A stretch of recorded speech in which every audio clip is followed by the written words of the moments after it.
مولاي صل وسلم دائما أبدا على حبيبك خير الخلق كلهم. بسم الله الرحمن الرحيم. السلام عليكم ورحمة الله وبركاته. الحمد لله الذي لا نعبد إلا إياه، والصلاة والسلام على رسول الله محمد بن عبد الله وعلى آله وصحبه ومن والاه، أما بعد.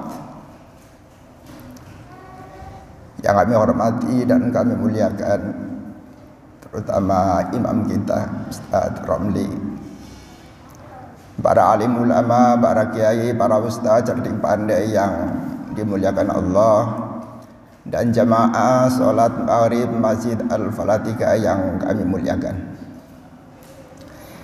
Terima kasih sejenak kita belajar sebentar untuk mempelajari hadis Nabi. Dan untuk kesempatan kali ini kami ingin menyampaikan satu hadis yang sederhana saja. Mudah-mudahan kita bisa ambil faidah, manfaat dari hadis yang akan kami bacakan ini. An Ibni Abbas radhiyallahu anhu qala qala an-nabiy sallallahu alaihi wasallam, ni'matani maghbubun fihi ma katsirun minan nas, as-sihhatu wal faragh, rawahu al-Bukhari. Jamaah yang kami muliakan, secara sederhana hadis pendek ini bisa kita terjemahkan bahwa ada dua nikmat yang banyak dari manusia itu sering tertipu, sering terlena di dalam menggunakan dua nikmat itu. Apa itu? Yang pertama adalah nikmat sehat. Dan yang kedua adalah nikmat faragh, luang waktu, kesempatan. Sampai di sini tanpa diurai lebih jelas, sebenarnya kita udah paham. Singkat katanya, ada dua nikmat yang kebanyakan orang suka terlena sehingga tertipu, sehingga merugi, yaitu nikmat sehat dan nikmat faragh. Pertama, untuk meyakinkan bahwa hadis ini bisa diamalkan, kita harus tahu dulu, ibarat sebuah informasi, hadis ini jangan sampai kena undang-undang IT. Ini hoax atau bukan? Kalau dilihat dari periwayatnya adalah Bukhari, itu hampir pasti orang awam mengatakan itu hadis yang kualitasnya tinggi. Maka di dalam satu syarahnya hadis ini dibilang hadza hadisun sahihun. Ini adalah hadis yang valid, akurat, sah. Dengan demikian bisa diamalkan. Ini jaminannya, hadis ini bisa diamalkan. Artinya apa? Artinya kita boleh waspada dengan dua nikmat itu. Sekalipun tanpa status hadis sahih pun, ketika terkait dengan fadhailul a'mal, kemuliaan daripada amal-amal saleh, itu sebenarnya boleh. Qala Nawawi, berkata Imam Nawawi,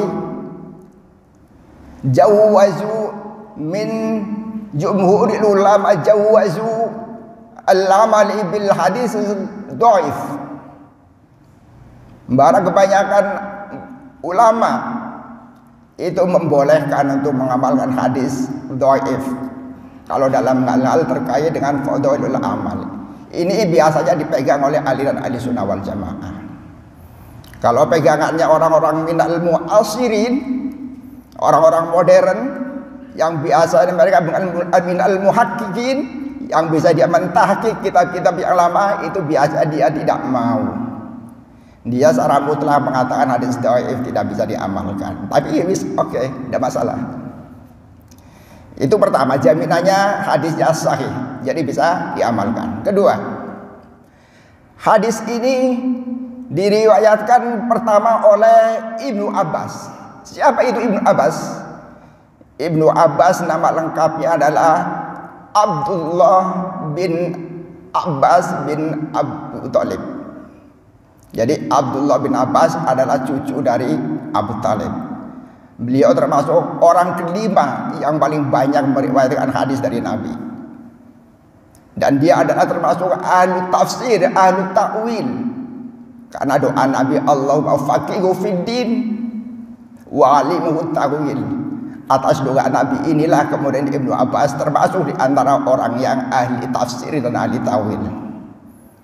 Jadi sumbernya juga valid, siqah, terpercaya.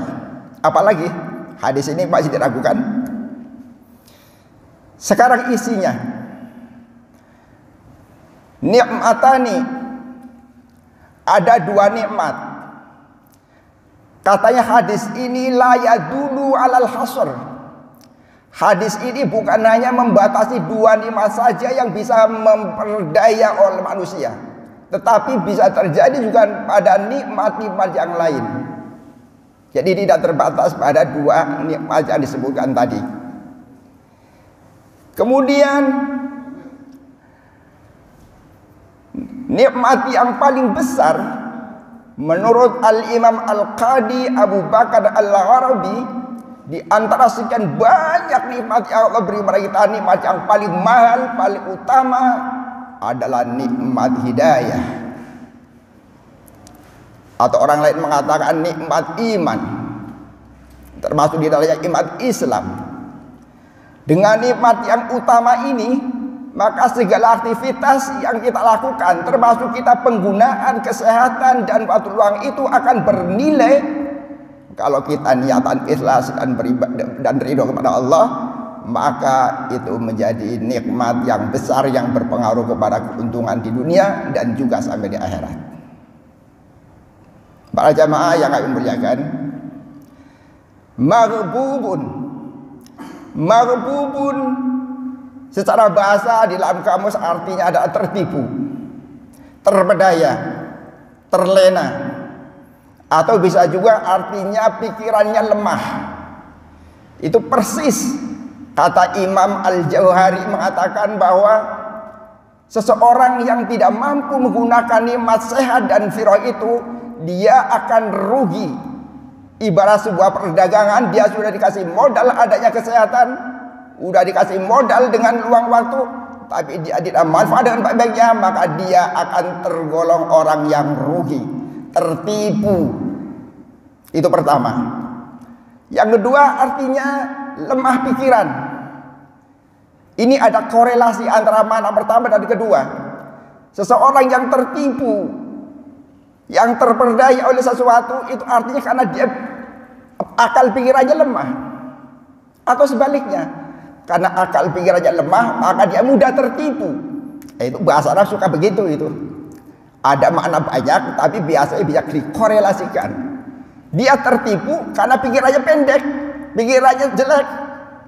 Dia pikirannya pendek jelek, akhirnya tertipu. Itu bisa begitu. Itu maghbubun. Ini kalau dibahas panjang sekali tentang maghbubun itu. Ini adalah kalau di kamus itu ghobana fil bai wasyira. Dia tertipu di dalam transaksi jual beli. Karena Allah di dalam beberapa ayatnya mengilustrasikan, mentasbihkan, menyerupakan aktivitas yang kita lakui di dunia ini itu ibarat sebagai jual beli dengan Allah. Jadi ini panjang sekali kalau diuraikan maghbubun itu. Kemudian katsirun minan nas, ya, ni'matani maghbubun fima katsirun minan nas. Pakainya katsirun minan nas. Kalau pakainya minan nas itu artinya sebagian manusia. Min dari nas manusia. Tidak pakai minan nas. Minan nas artinya sebagian manusia. Kalau minan nas itu satu saja udah sebagian. Wa ana minal muslimin, dan mudah-mudahan saya termasuk orang yang muslim. Itu min sudah satu pun sudah min. Kalau katsirun minan nas itu artinya banyak dari manusia, bukan kebanyakan. Kalau banyak dari manusia artinya kalau 10 sama dengan 3 tambah 7, yang 3 adalah orang pintar, maka 3 itu disebut namanya banyak dari 10. 3 yang pintar itu artinya banyak, dan 3 orang banyak dari 10. Tapi kalau 10 sama dengan 3 tambah 7, 7-nya yang pintar, maka kebanyakan manusia itu pintar. Jadi kalau cuma 3 itu pakainya katsirun minan nas. Kalau kebanyakan manusia aktsaru minan nas. Kalau hanya 1 orang saja minan nas. Hadis ini pakainya katsirun minan nas, aididul qalil, kebalikan dari sedikit. 2 belum banyak, 3 ke atas itu dalam bahasa Arab namanya jamak. Artinya apa? Kalimat katsirun minan nas itu memberikan isyarat kepada kita bahwa tidak sedikit orang yang terlena tidak menggunakan nikmat sehat dan luang itu dengan sebaik-baiknya. Tidak sedikit, banyak. Mudah-mudahan kita tidak termasuk dari kasir. Dan itu nanti ekvivalen sejalan dengan kalimat di dalam ayat 3, di dalam surah 34 ayat 13, wa qalilum min ibadiyasy syakur. Memang betul, sebagian sedikit sekali dari hamba-hambaku yang bisa bersyukur. Dan kalimat itu menegaskan pada orang yang tidak bisa menggunakan waktu dengan sebaik-baiknya. Dan terakhir, asyihatu wal farah, itulah yang dimaksud dengan kenikmatan yang kita bicarakan ini. Dan dengan kita mengetahui hadis ini, mudah-mudahan kita bisa segera memanfaatkan, mengambil faidah dari waktu yang Allah berikan kepada kita. Mudah-mudahan bisa kita isi untuk beribadah kepada Allah. Kita bisa menjalankan semua perintah Allah. Dengan demikian kita statusnya akan menjadi orang yang bukan maghbun. Kita tergolong orang-orang yang muflihun, orang-orang yang beruntung karena bisa menggunakan nikmat sehat dan nikmat kesempatan dengan sebaik-baiknya. Demikian yang bisa kami sampaikan, mudah-mudahan bermanfaat terutama buat saya pribadi dan buat jamaah sekalian. Wabillahi taufiq wal hidayah. Assalamualaikum warahmatullahi wabarakatuh.